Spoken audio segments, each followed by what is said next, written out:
அனைவருக்கும் அன்பான வணக்கங்கள். இது மகா பெரியவா சொன்னது யூடியூப் சேனல். இன்றைய பதிவு, இந்த 3 பேரை கேலி செய்தால் பெரும் துன்பத்திற்கு ஆளாவீர்கள். ஒரு சிலர் பார்த்தீங்கன்னா, நான் எந்த பாவமும் செய்யலைங்க, நான் டெய்லி கரெக்டாக சாமி கும்பிடுறேன், பிரதோஷத்துக்கு விரதம் இருக்கிறேன், கார்த்திகைக்கு விரதம் இருக்கிறேன், சஷ்டிக்கு விரதம் இருக்கிறேன், பூசத்துக்கு விரதம் இருக்கிறேன், சுவாதி நட்சத்திரத்துக்கு மகாலட்சுமி தாயார் நினச்சி விரதம் இருக்கிறேன், ஒவ்வொரு நாளும் எந்தெந்த தெய்வத்தை எந்தெந்த திதிக்கு வழிபடணுமோ அந்தந்த வழிபாடுகளை செய்கிறேன், குலதெய்வ வழிபாடு கரெக்டாக செய்கிறேன், முன்னோர் வழிபாடு கரெக்டாக செய்கிறேன், பித்ரு காரியங்களை வருஷந்தோறும் தவறாமல் கொடுத்துட்றேன், ஆனாலும் எனக்கு மட்டும் ஏங்க துன்பம்? இந்த 3 விஷயங்களை நீங்கள் என்னைக்காவது தெரிந்தும் தெரியாமலும் நினைச்சாது இருக்கீங்களா அப்படின்னு யோசிச்சு பாருங்க. ஏன்னா இந்த 3 பேரையும் கனவுல கூட திட்டக்கூடாது அப்படின்னு சொல்லுவாங்க. நிறைய இருக்கிறாங்க, அதில் குறிப்பாக இந்த 3 பேர். அப்போ மற்றவங்களெலாம் திட்டலாமா அப்படின்னா, குறிப்பாக இந்த 3 பேரை கனவில் கூட நம்ம கேலி செய்கிறதோ திட்டவோ கூடாது. அது நமக்கு துன்பத்தை ஏற்படுத்தி கொடுக்கும் அப்படின்னு சொல்கிறாங்க.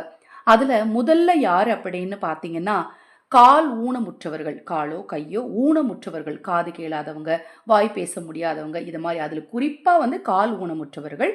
மற்றபடி உடலில் ஏதாவது ஊனம் இருக்கிறவங்கள கேலி பேசவோ ஏளனமாக பார்க்கவோ திட்டவோ கண்டிப்பாக கூடாதுங்க. அவங்கள அப்படி செஞ்சோம் அப்படின்னா சனி பகவானுடைய தாக்கம் நமக்கு அதிகமாகி நமக்கு துன்பம் வந்துக்கிட்டே இருக்குங்க.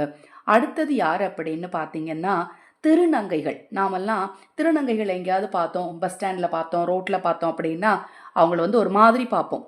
ஒரு மாதிரி கேவலமாக பார்க்குற மாதிரி பார்க்குறது, அவங்கள திட்டுறது, இவங்களுக்கு வேறு வேலையே இல்லை அப்படின்னு திட்டுறது, அவங்கள கண்டு ஒரு மாதிரி ஒதுங்கி போகிறது. அதை மாதிரி நம்ம ஏதாவது ஒரு செயல் வாழ்க்கையில் செஞ்சுருந்தோம் அப்படின்னா, ஒரு நிமிஷம் நினச்சி பாருங்கள், செஞ்சுருந்தீங்க அப்படின்னா அதுவுமே துன்பத்தை ஏற்படுத்தும். ஏற்கனவே தெரியாமல் செஞ்சுட்டேங்க அப்படிங்கிறவங்க என்ன பண்ணுங்கள், அதாவது ஊனமுற்றவர்களை பார்த்து கேலி செஞ்சவங்களும் சரி, இரண்டாவது இப்போ நான் திருநங்கைகளை பார்த்து இதை மாதிரி செஞ்சுருக்கேன், கேலி பேசியிருக்கேன், அவங்கள ஒதுக்கி வச்சுருக்கேன், அவங்கள அசிங்கமாக பேசியிருக்கேன் அப்படின்னாலும் சரி, இப்போ 3வது சொல்கிறேன் பாருங்கள், அவங்களையும் நீங்கள் இதை மாதிரி செஞ்சுருந்தீங்கன்னா அதுக்கு பரிகாரம் என்னங்கிறதையும் நான் உங்களுக்கு இந்த பதிவிலே சொல்கிறேன். பதிவு ஸ்கிப் பண்ணாமல் கேளுங்க. 3வது யார் அப்படின்னு பார்த்தீங்கன்னா, ஆதரவற்றவர்கள். ஒரு சிலர் பார்த்தீங்கன்னா, எல்லாராலும் கைவிடப்பட்டு ரொம்ப கஷ்ட சூழ்நிலையில் இருப்பாங்க. இவனுக்கு வேணும்டா, கொஞ்சம் நஞ்சமாக ஆடுனா அப்படின்னு சொல்கிறது. இவன் பண்ண பாவம், பிள்ளையும் இல்லை புருஷனும் இல்லை அப்படின்னு சொல்கிறது. இதை மாதிரி யாரையாவது நம்ம கோபத்தில் அல்லது அவங்க அந்த சூழ்நிலையில் வாழ்ந்துட்டு இருப்பாங்க, ஆனால் அதை நம்ம அப்படி சொல்லக்கூடாது, அவங்கள ஒதுக்கி வைக்கக்கூடாது, அவங்கள கேலி செய்யக்கூடாது. இந்த 3 பேரையும் நீங்கள் தெரிந்தும் தெரியாமலும் கேலி செய்திருந்தாலும் மனதால் நினச்சிருந்தாலுமே கூட உங்களுக்கு துன்பம் ஏற்படும். அதுக்கு பரிகாரம் என்ன அப்படின்னு பார்த்தீங்கன்னா, அவங்களுக்கு நீங்கள் உதவி செய்யணும். ஊனமுற்றவர்களுக்கு ஏதாவது ஒன்று உதவி செய்யுங்க, திருநங்கைகளுக்கு ஏதாவது உதவி செய்யுங்க, ஆதரவற்றவர்களுக்கு ஏதாவது உதவி செய்யுங்க.